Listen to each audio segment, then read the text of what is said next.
बंदो गुरुपद कंज कृपा सिंधु नररूप हरि महामोहतम कुंज जासु बचन विकरण करो धन धन सतगुरु सुखदाओ महिमा कही न जाओ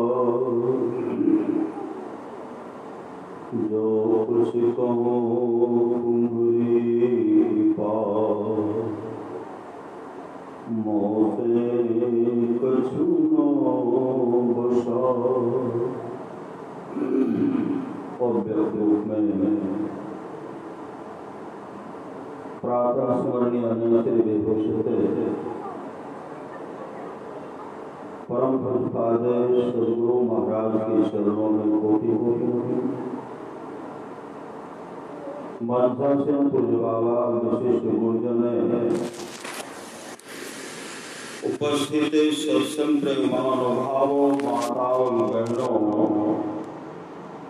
सभी के अंदर में बैठे हुए परमात्मा को कोटि कोटि संत महात्मा लोग कहते हैं मनुष्य जीवन की सफलता भगवत प्राप्ति है। यह तन बार बार मिलने को नहीं है, इसलिए आगे की यात्रा के लिए अभी से भगवत भजन रूपी धन संग्रह करो। संत कबीर साहब ने कहने की कृपा के बार बार हृदय नहीं चेत सके तो चेत कहकर बेगड़े कबीर सुनिधन संचिए जो आगे का हो माथ चढ़ाए गांठनी जातन देखा को करिए सत्संग को बाधा सकल मिटा यह अवसर फिर ना मिले दुर्लभ नर्तन का कहते यह मौका फिर हाथ आने वाला नहीं। संत महात्मा लोग कहते हैं जो श्वास हम लोग ले रहे हैं वह श्वास फिर वापस आने वाला नहीं। यह श्वासारूपी पूंजी जब तक आपके पास है तब तक आप हैं। श्वासारूपी पूंजी समाप्त हो जाएगी। संत सूरदास जी महाराज कहते हैं जादे मन पर श्वासारूपी पूंजी समाप्त हो जाएगी, शरीर से आत्मा निकल जाएगी। जादे मन पर सी हो गई है तादिन तेरे कंकर वर्गे सभी पात भर गई है। तीन नामतन विष्ठा क्यों है?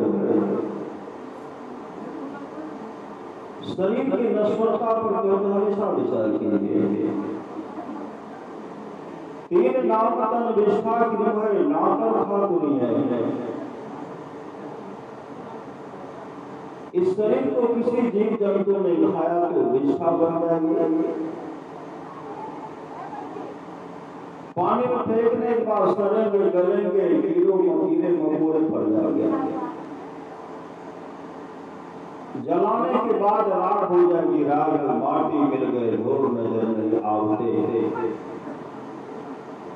गरीब का राख हो अमीर का राख हो राजा महाराजा किनका राख राख राख ही है पता नहीं चलेगा किनका राख है।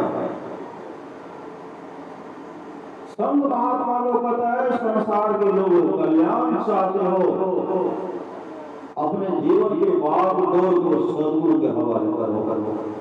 अभी हम लोग उपदेश सुन रहे थे बड़े भाग मानुष संत बाबा क्यों भगवान श्री राम क्यों उपदेश किए?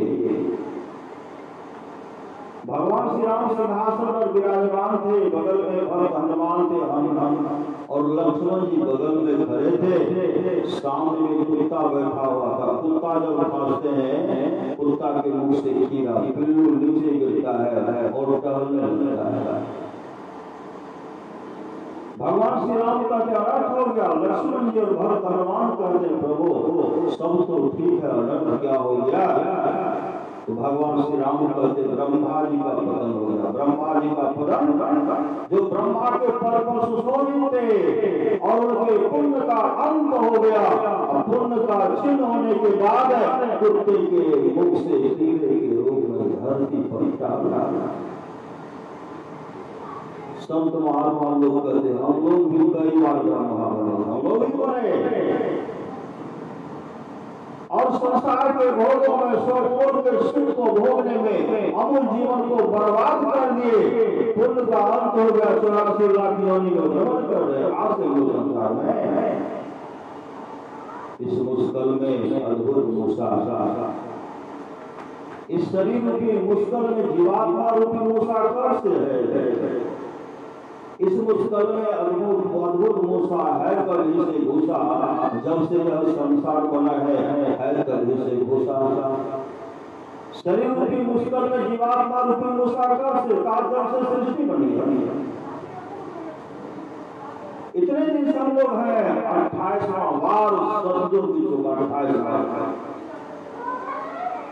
28 बार सतयुग बीत चुका है, 28वां बार त्रेता युग बीत चुका है, 28वां बार द्वापर युग बीत चुका है, 27वां बार कलयुग बीत चुका है, 28वां बार कलयुग अभी जा रहा है, जिसको 5,000 वर्ष हुआ है और प्रलय होगी। प्रलय होने से अगर बचना चाहते हैं, पतन से होने से, अपना पतन होने से पहले पता पा लीजिए किनका, तो परमात्मा का पता पा लीजिए। परमात्मा का पता कहाँ मिलेगा? भगवान श्री राम कहते हैं कर्मधार सद गुरु निर्धावा। परमात्मा का पता तो संत सदगुरु ही बता सकते हैं, जिसके जीवन में सच्चा सदगुरु है। दादू दयाल जी महाराज कहते हैं साचा सतगुरु जी मिले सब सास हमारे, दादू नाव चढ़ाई करे वे पार उतारे, दादू काहे काल मुख, काल के मुख से सदगुरु उद्धार करने वाले। परमारास भजु मन सतगुरु दयाल, काटे जम जाला जम के जाल से काटने वाले सामर्थ वाले सदगुरु। आप लोग जानते होंगे नेपाल के रहने वाले थे ऋषभ लाल दास महाराज। उनका जब शरीर छूटा, उनका अल्लाह से रखना हुआ, परिवार के लोग उसमें लग गए कि शरीर का दाह संस्कार करना है। शरीर से जीवात्मा निकली, जमदूत लेके चले गए जमराज का अदालत में। जमराज से हिसाब पूछते हैं, लेखा जोखा हिसाब करते हैं। जीवन में तो बहुत पूर्ण था उनके पास,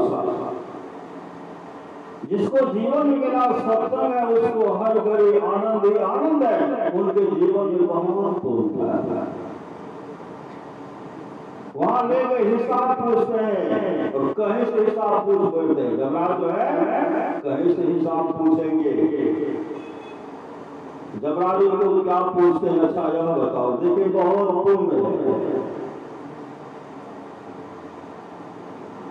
हिसाब क्या पूछते? क्या बताओ, जिस समय तुम्हारा शरीर छूटा उस समय तुम क्या सोच रहा था? ऋषभ लाल दास जी कहते हम यही सोच रहे थे, कल जब सेवा होगा गुरु महाराज के नाम से 5 कट्ठा जमीन सत्संग भवन के लिए दर्शन करूंगा और रजिस्ट्री करके सत्संग घर बना करके सत्संग गुरु महाराज के द्वारा उद्घाटन कराऊंगा और बराबर उसमें सत्संग करूंगा। तब तक तो यही दोनों हमको पकड़ करके लाए। कौन था? तो जमदूत था। जमपुर से अहले राम जमपुर के सिपहिया हो, चूनी चूनी बगल हो गवार, हाथ में हथकड़िया लगावे, कमर में रसैया हो, आगू पीछू जम लेने जाए, उसमें चीखते चिल्लाते रहेंगे, हे भारिया, हे पुत्र, हे कुटुंबियों, कोई तो सर, कोई है सगे संबंधियों, कोई तो मुझे जम पास से, जम से छुट्टी दिलाओ, कहते गुरुविद कौन मिटावे भव, तो गुरुविद कौन मिटावे रे, गुरुविद कौन सहाय नरक में, गुरुविद कौन सहाय रे। जमराज की अदालत में से हिसाब पूछ रही है, तो हमको पकड़ करके लाया। जमराज क्या कहते, मरने के समय सोच रहा था, पहले क्यों नहीं सोचा, पहले सत्संग मंदिर क्यों नहीं बनाया, ऐ जमदूतो उठाओ उसे, तुम भी पाक नरक में गिराओ। जमदूत उठा दिया, उठाते हैं, उठा करके पटकने ही वाले थे, अपने सदगुरु का स्मरण करते हैं, बदल गए, अपने सदगुरु का स्मरण करते हैं, बचाइए ही सदगुरु। उसी समय जमराज का अदालत में सदगुरु आज प्रकट हो गए और सवे लेकर के जमदूत को मारते हैं। जमदूत तो सदगुरु के शरीर का काल भी डरते हैं, काल भी डरते हैं। भजबन सतगुरु दयाल काटे जंजाला, जमदूत डर गए, छोड़ते हैं, और जब छोड़ते हैं तो ये सब लाल लाल जी क्या करते हैं, अंकुश मार्ग को ले गए थे और सदगुरु महाराज के चरण लिपट जाते हैं। और गुरु महाराज क्या किए, उनको यहाँ लाए, कहाँ लाए, नेपाल में उनका लाश रखा हुआ था, उस शरीर में प्रवेश कराते हुए कहते हैं, जाओ जल्दी से सत्संग भवन के लिए जमीन रजिस्ट्री करके सत्संग घर बना। जैसे शरीर में प्रवेश करते हैं, लोग इधर उधर व्यवस्था में लगे हुए थे, उनके मुख से निकलता है, सभी सदगुरु महाराज की जय, और उठे, उठ करके चलने लगे, दौड़ लगा। तमाम लोग उनको घेरते हैं, कहाँ जा रहे हैं, सब घटना बताए। जमराज का अदालत में सदगुरु महाराज हमारे रक्षा के रेस्क्यू फिर जा रहा हूँ, और सत्संग मंदिर में 5 कट्ठा जमीन लिखूंगा और सत्संग मंदिर बना करके सत्संग मंदिर का उद्घाटन गुरु महाराज से करूंगा। चलेगा 5 कट्ठा जमीन रजिस्ट्री करके सत्संग घर बना करके गुरु महाराज के द्वारा उद्घाटन कराए और सत्संग मंदिर का भरपूर सेवा की। जो गुरु के दुलारे होते हैं, गुरु के प्यारे होते हैं, वो गुरु अपने पास बुला लेते हैं। आज जो हम लोग सत्संग करें, जिन मां के लिए, जिन मां के पुण्य तिथि के अवसर पर हम लोग सत्संग करें, सबके जन्मदिन, सबके छठी शिला, सबके पुण्य तिथि के अवसर पर सत्संग नहीं होता। जब कभी हम निकलते थे, मां क्या करके मंदिर को बनवा रहे थे, भले बराबर निकलते थे, मंदिर में लगे हमेशा लगे रहे और समर्पित होकर के सत्संग मंदिर बनाए। सब लोग, आप लोग तो देखिए कि मां कितना सहयोग किए। अरे कोई लाडले गुरु के, दुलारे गुरु के प्यारे तो कोई दुर्लभ होते हैं, वो दुर्लभ वो माँ थे जो सत्संग मंदिर बना करके आप तमाम उनको सब साथ दिए, साथ भी बनाने में सहयोग किए। और वो मतलब ये कहते हैं, गुरु महाराज कहते हैं कि फुट्टा होना चाहिए, फुट्टा के रूप में वह मां मंदिर का निर्माण कराया। आप तमाम मिलकर के सत्संग उसमें किए। गुरु महाराज कहते थोड़ा सा भी सत्संग करो तो बड़ा लाभ होता है। जो मां बराबर सत्संग क्या करती थी, तो मां के बारे में कहना क्या हो, तो मां अपने गुरु के धाम चले गए। दल बहादुर बाबा से, दल बहादुर आए मनियारपुर साहेब कृपा घाट। दल बहादुर बाबा कहते हैं, अच्छा बताओ, आप लोग बताइए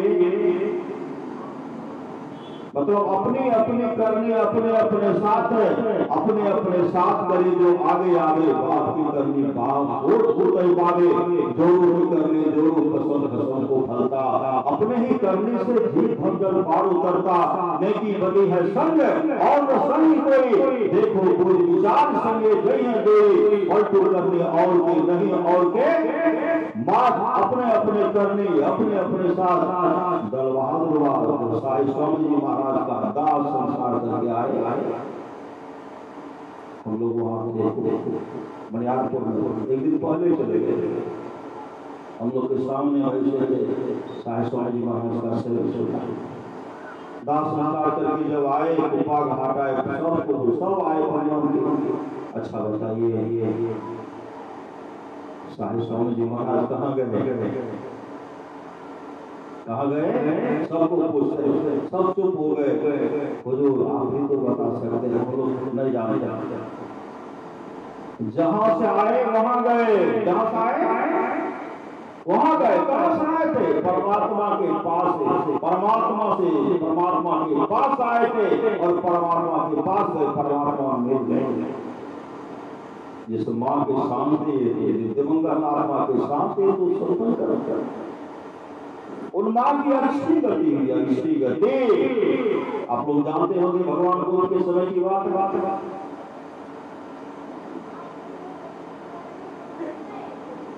एक सेठ था, धमपत में चमचाई है। सेठ 500 बैलगाड़ी पर कपड़ा का गट्ठर लेकर के जा रहे थे बेचने के लिए। भगवान बुद्ध के सत्संग हो रहा था, उसमें बेचने के लिए जा रहे थे। जैसे जैसे वहां पहुंचने वाले थे, बीच में सूखा नदी था। उस पार नदी के उस पार बहुत बड़ा पंडाल बना हुआ था, भगवान बुद्ध का वहां सत्संग प्रारंभ हुआ था। 500 बैलगाड़ी जो था, 500 बैलगाड़ी पर कपड़ा का गट्ठर था। मन में क्या सोचते हैं, सब कपड़ा में बढ़ा चढ़ा करके कीमत लेंगे, बढ़ाएंगे। बढ़ा चढ़ा करके सन्यासी सबसे कीमत लेंगे। सन्यासी सबको बहुत विदाई है। यह मन में सोच रहे, कहते सर थोड़ा गाड़ी को रोको और सब पर कीमत बढ़ाओ। कीमत बढ़ाने लगे, उसमें भी मन नहीं भरा तो कहा और बढ़ाओ, और बढ़ाए। और उस पार जाते 10 मिनट में सूखा नदी को उसमें पार कर जाते। सूखा नदी को 10 मिनट लगता पार होने। लेकिन कहा कपड़ा का कीमत बढ़ाओ, कपड़ा का कीमत बढ़ाने में भर रात 12 बजे रात्रि जब हुई तो मूसलाधार वर्षा हुई, मूसलाधार बारिश। पूरा नदी जो सूखा नदी था जलमग्न हो गया। अब इस पार से उस पार जाना उसके लिए कम से कम 100 महीने चलना पड़ता था। कहीं पुल ही नहीं था। भगवान बुद्ध तो आकाश में उड़ते थे, उनके बहुत से आकाश में उड़ते थे, आकाश में उड़ते हुए चले जाते। अब सेठ सोच रहे हैं अब तो वर्षा होगी, उस पार जाने में 100 महीना समय लगेगा, इसलिए यही वर्षों बाद यही ठहरेंगे। अब खाने पीने में जो खर्च होगा वह भी चढ़ा करके कपड़े पर बैठाएंगे, फिर जाकर के बेचेंगे। यही मन में मनसुआ बना रहे थे। भगवान बुद्ध बैठे हुए थे, सत्संग पंडाल बैठे हुए थे। भगवान बुद्ध मुस्कुराने लगते हैं, मुस्कुराए आनंद कहते भरते, आप क्यों मुस्कुरा रहे हैं? भगवान बुद्ध कहते देखो आनंद, नदी उस पार एक सेठ है, कल आ रहा था, शाम में आता तो 10 मिनट में उस पार आ जाता। लालची सेठ है, कपड़ा का कीमत बढ़ाने में उसी पार रह गए। रात मूसलाधार वर्षा हुई, पूरा नदी जलमग्न हो गया। अब फिर सोच रहे हैं कि वर्षों बाद 100 महीने तक यहीं रहेंगे, फिर कीमत अभी से बढ़ाना शुरू करो। जानते हो आनंद 6 महीने तक वह इंतजार करने के फेर में लगे हुए हैं। लेकिन परसों रात उसकी मृत्यु होगी, परसों रात मृत्यु होगी। घोर नरक में अविची नरक में चले जाएंगे और बहुत दुख भोगेगा। आनंद करते हैं अगर आपका आदेश हो तो मैं सेठ को जाकर के जगाऊं, चेताऊं। आपका आदेश हो, गुरुदेव मुझे आदेश दीजिए कि मैं वहां जाकर के जरा चलाऊं। कितने बड़े दयालु होते हैं संत महात्मा संत गुरु। कहा जाओ। आनंद आकाश में उड़ते थे, उड़ते हुए, क्योंकि नदी में काफी वर्षा से उड़ गए। उर्द ऊपर जब देखते हैं तो सेठ के मन में आज तो बहुत मुनाफा होगा, क्योंकि सन्यासी का दर्शन हो गया। इधर आ रहा है, इधर आ रहा, लगता है कपड़ा लेने के लिए आ गया, बढ़ा करके लेना। नीचे जब उतरते हैं सेठ जी कहते हैं ओ आनंद, ऐसे नमन करते हैं, हाथ जोड़ते हैं। आनंद कहते हैं हाँ सेठ जी। सेठ जी कहते आप दर्शन जी, लगता है मेरा भाग चमक गया, बहुत लाभ होगा, बहुत कपड़ा मेरा बिकेगा। आनंद कहते हैं कपड़ा तो बाद में बिकेगा सेठ जी। भगवान बुद्ध आपके पास हमको इसलिए भेजे हैं कि परसों रात आपकी मृत्यु होगी और आप अभी जी नरक में, घोर नरक में चले जाएंगे। इसलिए भगवान बुद्ध भगवान को से बहुत हम आग्रह किया तब हमको भेजे। इसके लिए आप क्या सोच रहे हैं? आप घोर नरक में चले जाएंगे। उसी समय सेठ जी क्या करके आनंद के चरण को छोड़ते रहे। आनंद मुझे किसी तरह बचा लो। गाड़ी कपड़ा का गट्ठर, फिर वो पहले तो जो बन पड़ा कपड़ा का गट्ठर गाड़ी पर उतार उतार करके फेंके। 500 बैलगाड़ी है, 500 बैलगाड़ी पर कपड़ा गट्ठर है, कितने को फेंकेंगे? फेंकते फेंकते थक गए और कहते गाड़ी भी छोड़ो, आनंद मुझे किसी तरह बचा लो, जमराज का अदालत में जाकर के दुख नहीं भोगना पड़े, आनंद मुझे बचा लो। इतने रोए, इतने गिड़गिड़ाए। उसी समय आनंद कहते हैं आप मेरे संग चलिए। कहा उस पार कैसे जा सकते हैं? आनंद अपने योग बल से उनको भी उड़ाए और भगवान बुद्ध के पास ले गए। कहते हैं समय की एक जो कभी बदल देती है कि मौत सभी की मौत है, दिन में कोई रहने आया है, जगत यह धर्मशाला है, मुसाफिर क्यों बुलाया है, जगत यह स्वप्न की रचना, मैं उसकी हर चिंता कर सभी परिदेश के परिधि तो नाहक हो जाना है। जहाँ रहना नहीं वहाँ सारी व्यवस्था हम लोग करते हैं, जहाँ रहना नहीं है और सारी व्यवस्था करते हैं। जहाँ जाना निश्चित है उस घर का पता नहीं है, कैसे तो पारू उतर साहब दिन गुरु लागे से अंधार हो। भगवान श्री राम कहते हैं इसके लिए करण भाव सदगुरु दिलवाला सामर्थ्यवान सदगुरु चाहिए। उसी समय हमें आनंद के साथ से उतरे और भगवान बुद्ध के चरण को छोड़ते रो रहे आंसू आ रहे हैं, मुझे हमसे मुझे बचा लीजिए, मुझे बचाइए, मुझे संसार का तमाम कुछ भी वैभव नहीं चाहिए, हमारी मौत होगी। गीता स्वामी कहते हो गंगाराम तेरा सोना पिंजरा पुराना हो गया, तुम बैठा है खामोश, तेरा साथी रवाना हो गया, मौत रूपी बिल्ली बैठी है तेरे ताक में, होठ पछताएगा मिल जाएगा जब तेरे रात में। ओ मुसाफिर कर त्यारे गाड़ी आने वाली है, तत्काल एक सुन जाएगी सीटी बजाने वाली है, मौत रूपी डाक गाड़ी जिस दिन आएगी गीतानंद यहाँ की सारी संपत्ति यहीं रह जाएगी। आज देश में ज्ञान हुआ, तमाम कपड़ा का गट्ठर छोड़ दिए और आज सदगुरु के शरण में गए, मुझे बचा लीजिए। तब भगवान खुद उनको नाम देते, भजन देते, भजन भेज दे करके सामने बैठा करके ध्यान कराए, कीर्तन करते ध्यान किए। मृत्यु मौत निश्चित जाप जप रहे, मानस जाप मानस ध्यान दृष्टि योग का क्रिया कर रहे हैं। समय पर मृत्यु होने की मृत्यु हो गई। जब मृत्यु हो गई आनंद कहते हैं भंते जो सेठ अभी से नरक में जाने वाला था, वह सेठ भजन भेद लेकर के नाम का सुमरन करते हुए सत्संग करते जो अपना शरीर को छोड़े। सेठ भी अभी किस लोक में कहाँ है? भगवान बुद्ध कहते हैं आनंद श्रेष्ठ नाम का नाम दान के लिए भजन नाम का जो सुमरण के उस नाम दान के प्रभाव से जो सत्संग के अभी घोर नरक में अभी आवती से भवन में स्वर्ग में भी कोई से लोग है स्वर्गलोक को चले गए स्वर्गलोक को चले गए।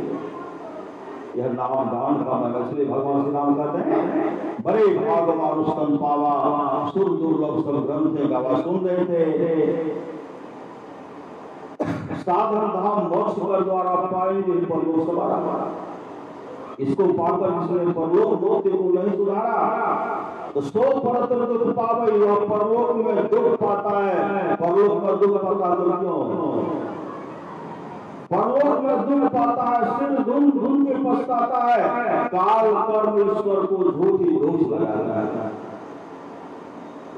करणधार सदगुरु दिनावा दुर्लभ साल सुलभ करी पावा जो न करे भव सागर नर समादस पाए सो निंदक मंद मति आत्म अनगति जाए। तो भगवान श्री राम पूर्ण कहते हैं जो पर लोग यहाँ सुख चलो यदि परलोक और इस लोक में सुख चाहते हो सुनी हम वचन हृदय दृढ़ गहो सुलभ सुखद मार्ग भाई भगति मोर पुराण श्रुति गाई भगति स्वतंत्र सकल सुख आने अबिनु सत्संग न पावे प्राणी। बताओ जीवन में अगर सत्संग मिल गया समझिए बुद्धिहार हो जाता है।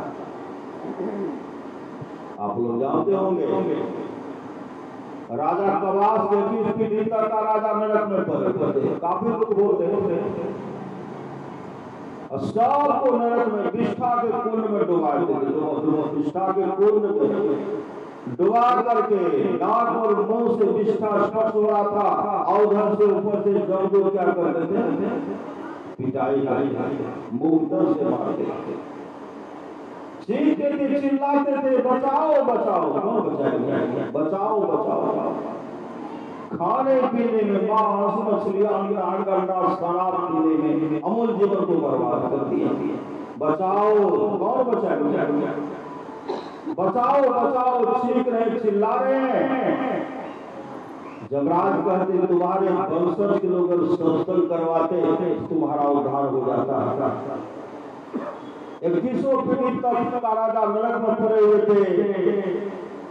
कहते हैं जमराज कहते तुम्हारे वंशज के लोग सत्संग कराएंगे तो तुम्हारा उद्धार हो जाएगा।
धर्मराज कहते हैं अगर तुम्हारे वंशज के लोग सत्संग कराएंगे तो तुम्हारा उद्धार हो जाएगा। 2100 पीढ़ी तक का राजा स्वप्न में राजा कवास से कहते कवास हम लोग संसार के धन को बटोरने मामूल जीवन को बर्बाद कर दिए।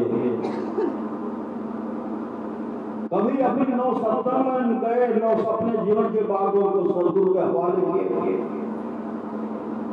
आज नरक में बहुत दुख भोगना पड़ रहा है। इसलिए कवास को भजन भेद लेकर के सत्संग करवा दे हम लोगों का उद्धार हो जाएगा।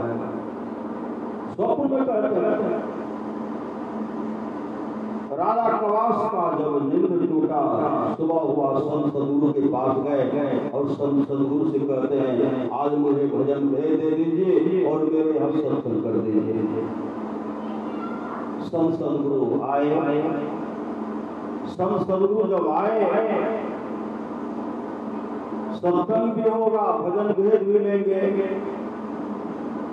राजा कलाश अपने से फूल तोड़े, अपने से फूल तोड़े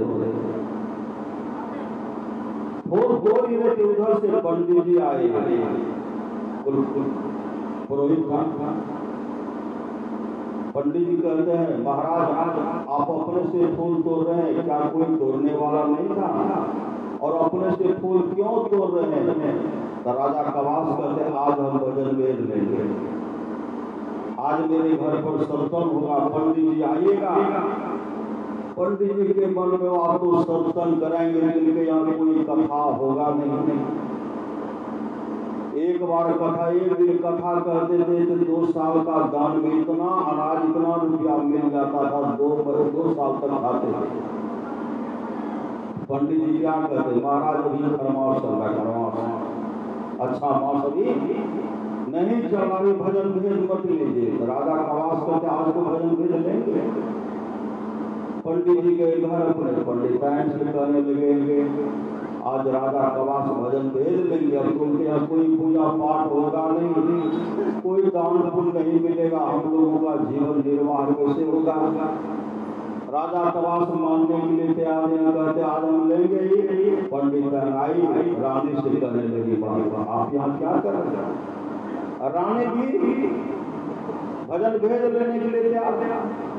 रानी कहने लगी, आज मैं दीक्षा लूंगी, महाराज भी दीक्षा लेंगे, आज मेरे यहाँ सत्संग में आप आइएगा। पंडितान कहने लगी, खरमास चल रहा है, अच्छा मास नहीं चल रहा है। खरमास में भी भजन भेद लिया जा सकता, सत्संग होता। तो पंडितान कहने लगी, आपका माथा खराब हो गया है, महाराज से भजन भेद लेंगे, सन्यासी बन जाएंगे, सन्यासी बन जाएंगे। अब बन जाएंगे तो राजा चले जाएंगे जंगल, राजपाट को आप तो संभाल सकते नहीं, दूसरा राजा पर चढ़ाई करेंगे, आपको बंदी बना करके लेके चले जाएंगे। अभी तो आप महारानी है और दूसरा राजा आपसे चौका बर्तन दासी का काम कराएंगे। महारानी का भी माथा ठंडा, रोने लगी, महाराज मत लीजिए। इतनी रोई, राजा कलाश को विचार बदलना पड़ा, जैसे विचार यहाँ बदल दे। और संत सदगुरु कहते, महाराज अभी खरमास चल रहा, आज हम भजन भेद नहीं लेंगे, सत्संग भी नहीं होगा। संत सदगुरु तो चले गए, वहां जो है पिटाई शुरू हो गई। कहाँ 21वीं पीढ़ी तक के राजा का पिटाई हो रही है। काफी चीख रहे, चिल्ला रहे हैं। देवर्षि नारद वहां खड़े थे। देवर्षि नारद कहते, अभी तो पिटाई से पहले तो पिटाई नहीं हो रही थी, तुम लोग क्यों पीट रहे हो? जमदू सब कहते हैं, आज इनके घर पर सत्संग होने वाला था और राजा कवास आज भजन भेद लेने वाला था, तो जमराज ने कहा इन लोग को पिटाई करना छोड़ दो। अब तो सत्संग भी नहीं होगा और दूर से भजन भेद भी नहीं है, अब तो पिटाई होगी। पिटाई शुरू हो गई। 21वीं पीढ़ी तक का राजा देवर्षि नारद जो कहते हैं, देवर्षि राजा कवास को समझाई कि वह भजन भेद लेकर के सत्संग करवा देगा। पंडित को भी डांटे, पंडिताइन को भी डांटे और महारानी को भी डांटे। जैसे देवर्षि नारद आके कहते हैं 21वीं पीढ़ी तक का राजा जो नरक में तुम भोग रहे हैं, इसलिए आप सत्संग करवाइए, भजन भेद लीजिए। पुनः राजा कवास संत सदगुरु को बुलाए, संत सदगुरु आए, फिर फूल तोड़ रहे थे, उधर से पंडित जी आए। पंडित जी कहते, महाराज आज क्या कीजिएगा? आज भजन भेद लेंगे। कहते खरमास चल रहा है। राजा कवास कहते, सिपाही पकड़ो पंडित को। पंडित भागे, पंडिताइन को भेजे। अब पंडिताइन को जैसे भेजे, पंडिताइन आए घर, महारानी महाराज रोने लगे। राजा कवास इनको भी डांटे, उनको भी डांटे।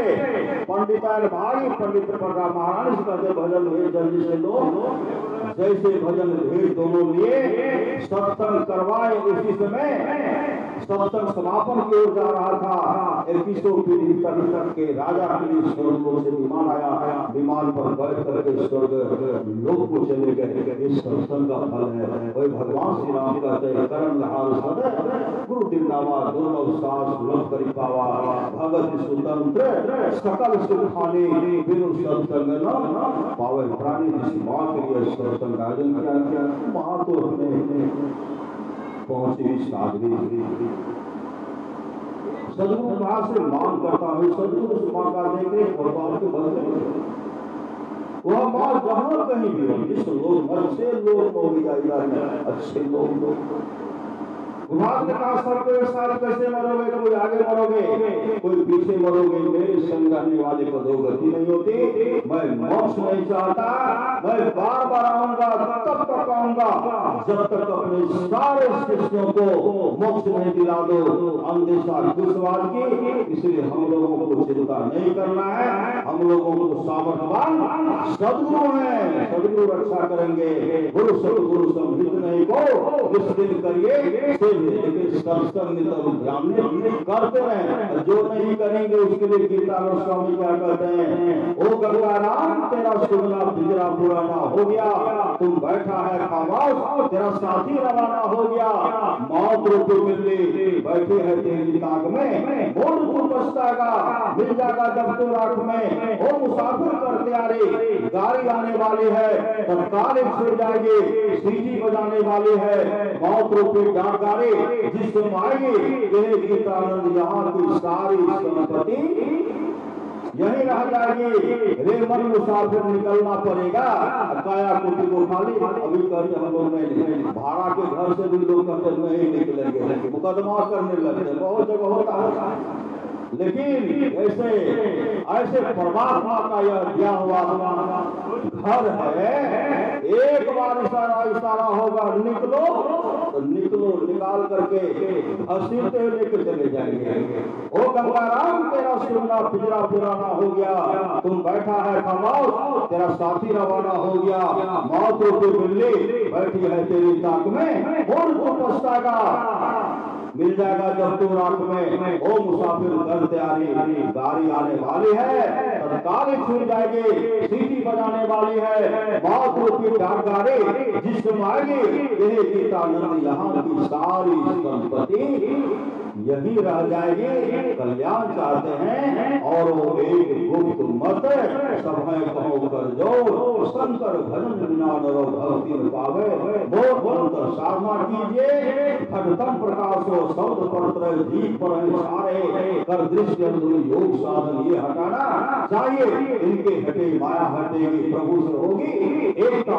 अलंकार मंडल का छेदन हो गया, थोड़ा भी प्रकाश का झलक देख लिए अरबों जन्म सुधर जाएगा। इसलिए अपर मुनि का उपदेश है 100 काम को छोड़कर स्नान करना चाहिए, 1000 काम को छोड़ करके भोजन करना चाहिए, लाख काम को छोड़ करके सत्संग करना चाहिए, करोड़ों काम को छोड़ करके अपने जीवन की भाग को सदगुरु के हवाले करना चाहिए। भगवान श्री कृष्ण की अमृतमय वाणी है निष्पाप उद्धव जी, कोई कितना भी असलियत जग कर ले, कृष्ण आदि व्रत कर ले, उसके द्वारा सुलभता से प्राप्त नहीं होता।